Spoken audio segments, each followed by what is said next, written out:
The crowned one. What's up, guys? How's it going? Glad to have you back here at the Crown One.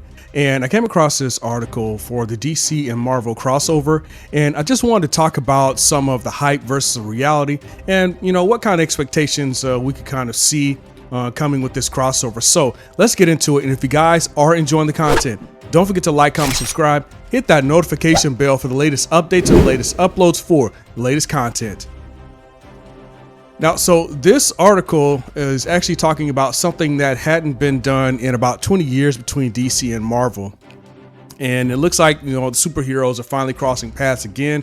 As you can see here, you got Spider-Man, the vanguard of Marvel, Superman, the vanguard of DC, going shoulder to shoulder again to fight, I guess, evil in their respective universes, but in a combined effort. And, some of the fans, they seem to be excited about seeing these iconic characters from both universes come together again after these 20 some odd years. Of course, some people obviously were never born around that time. But it also does, the question, that, probably might be lingering is, does this crossover live up to the hype? Or is it just another cash grab? Because there's also that issue there. Now, I will say in the DC Marvel crossover defense, this is a for-profit organization, for-profit company. So yes, they are looking to make probably gobs of loot, if you will. But that doesn't, I would say, the hope is that there will be some great content within the crossover itself. Yes, they're expected to make money, but we also want to see some great content within the crossover itself.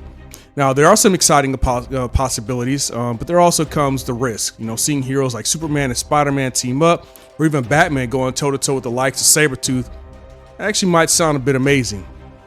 Now, me, on a personal note, I'd have to say for myself, I hadn't read any of the DC Marvel crossovers when they did come out, so I can't give you that meticulous assessment of the content itself.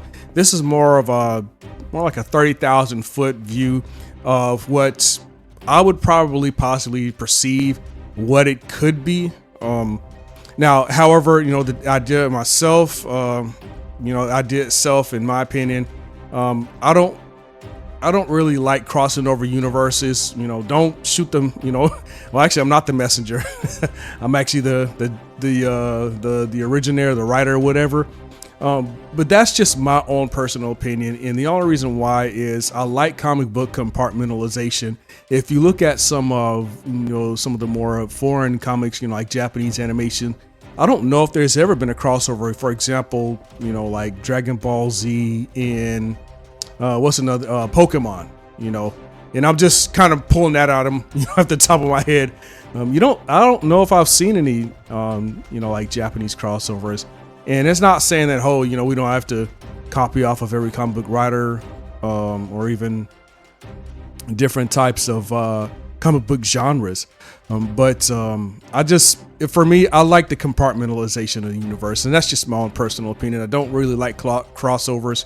However, you're not going to see me marching with picket signs against it. They could do whatever they want.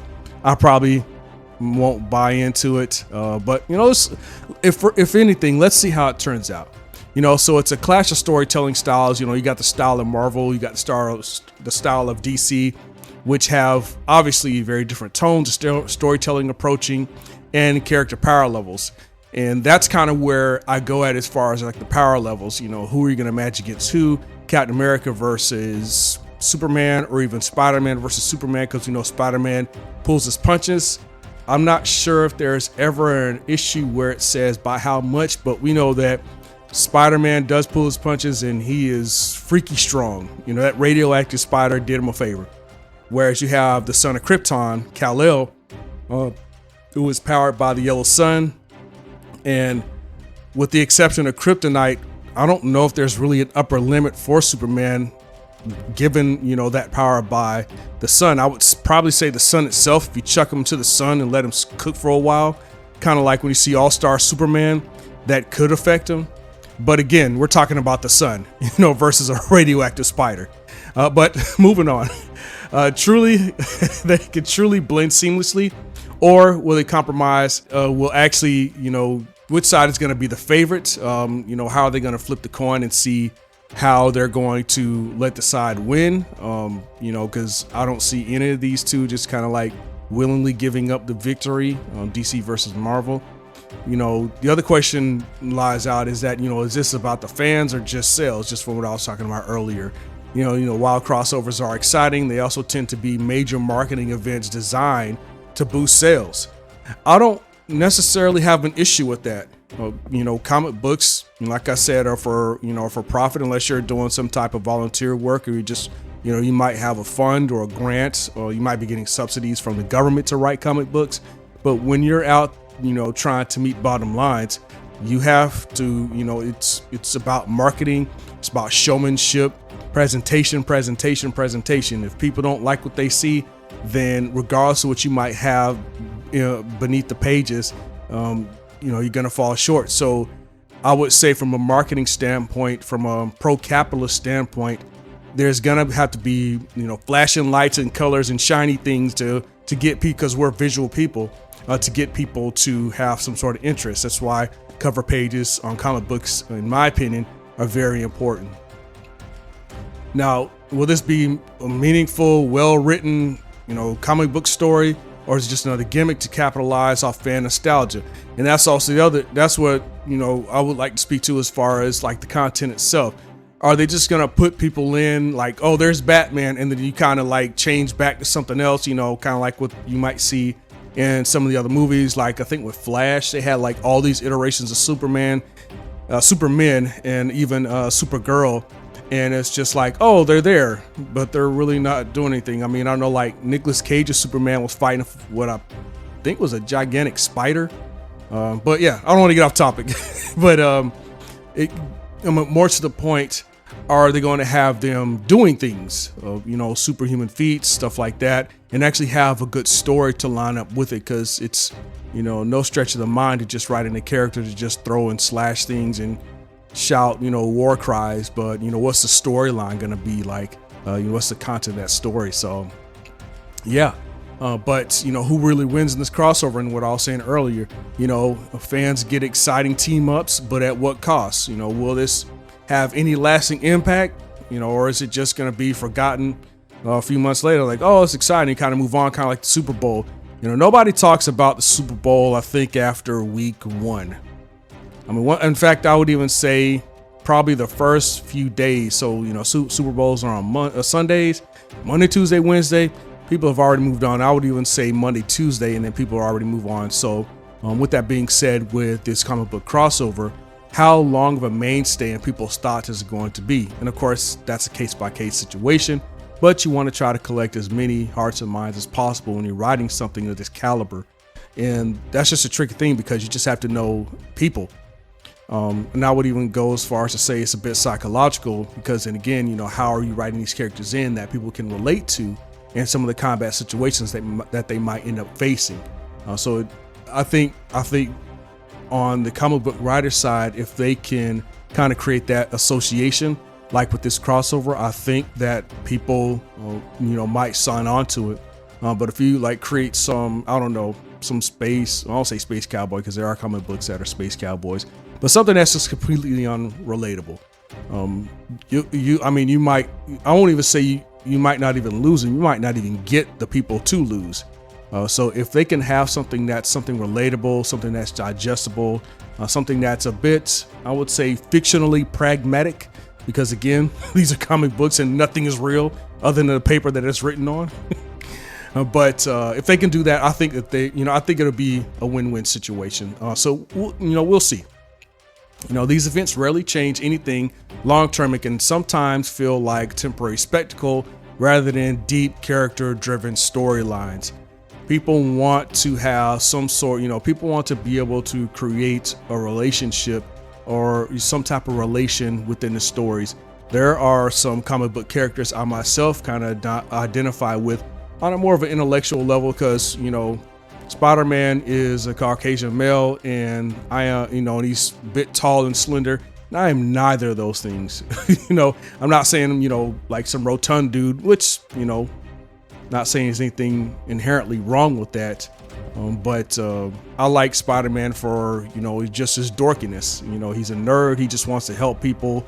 He wants to save the day, not so much trying to be the good guy for the sake of being recognized as a good guy, but he just wants to do the right thing, and he doesn't like bullies. And for me, I identify with something like that. Superman, even though his power levels are just completely off the charts, I like Superman because of his, just his bravery. He realizes that even with his super strength, he doesn't go in half-cocked, if you will. He measures things out, at least from comic books that I've read. He's real humble about it. It's not braggadocious. He has the power to literally, I won't say literally, but figuratively in a comic book universe, rip a few people apart. But, he really holds back. He doesn't want to harm. He just wants to neutralize the evil. And that's something that, I personally can relate to. So if they can create those relations, those associations with the reader, I think it'd be a win-win. Again, overall for me, crossovers really not my thing, but I do hope it turns out pretty cool, because it is a big announcement. It's nothing small. It's something that hasn't been done in the last 20 years, and we'll see how it turns out. This could be a groundbreaking moment in comic book history, especially for Western comics, because having seen sales in a downward trend for Western comics with the reboot of universes, character reboots, character alterations, the multiverse, the Spider-Verse, the Venomverse, just different iterations of Superman, different iterations of Wonder, just pretty much different iterations of some of the more mainstay characters, like you see with Batman, I think it was like a few years ago, is Batman Dark Metal, oh my god, I can't remember, but it had like the Batman Who Laughed, which is a Joker iteration of Batman coming from the dark multiverse, where apparently all things go bad. And then you also had Injustice. So again, just those different universes. And what I talked about in my last report on comic books overall was that people who are entering into the comic book space, they may have an issue trying to find out where the starting point is, versus some of the more linear style of comic book writings that you might see in Japanese comics, like Goku with Dragon Ball Z, My Hero Academia, One Piece, and just other Japanese comic books and animations. They have a linear storyline. They don't have, from what I've seen, multiverses. They just go with one character, main character, and of course supporting characters, extra stuff like that. And they write out a story that has a myriad of associations that people can relate to, struggling through pressure, success under pressure. It's a Japanese saying. It's called OSS, spelled O-S-S, and it's perseverance through pressure. And you see a lot of that in some of the Japanese comics. And I don't want to harp on, I'm not trying to throw Western comics under the bus, but I think that we could take a page, not in so much from Japanese comics, but from the overall storyline, trying to keep characters linear and just going forward with it. I think that'd be a cool setup. But people can do whatever they want with their comic books, and it's all good. Whether people are going to like it or not, at the end of the day, it's still somebody else's comic books, and they have to determine for themselves what's going to be the best path forward for them. And again, I hope this crossover does work out, because to Spider-Man be my most favorite character. I've said that many times. Superman's one of my favorite characters, and we'll see how it turns out. So I hope that gives you guys some light into what might be happening. I'm not sure. Let me check an article real quick, because I'm not sure if there was a release date here. Let's see. Just scroll through it real quick. Oh, here, some content here. Let me stop that, or I get copyright stricken. Why do they always autoplay like that? Yeah. It looks like, let's see. Books to hit this. Okay, so it's going to hit this year. That's the number 1 and number 2 of the year. Best-selling comic charts already. Let's see, new books do hit stands. Okay, no, so actually this assuming it will hit stands in 2025. So it doesn't look like there's a particular release date. but I guess people are keeping their eyes open for 2025. It's still relatively early in the year, so we'll see what happens. And maybe I'll do, who knows? I might pick up a copy and check it out and just read it for myself and find out for myself. That's the best way to get your information, is to find out for yourself. Don't let everybody else tell you what to think. Think for yourself.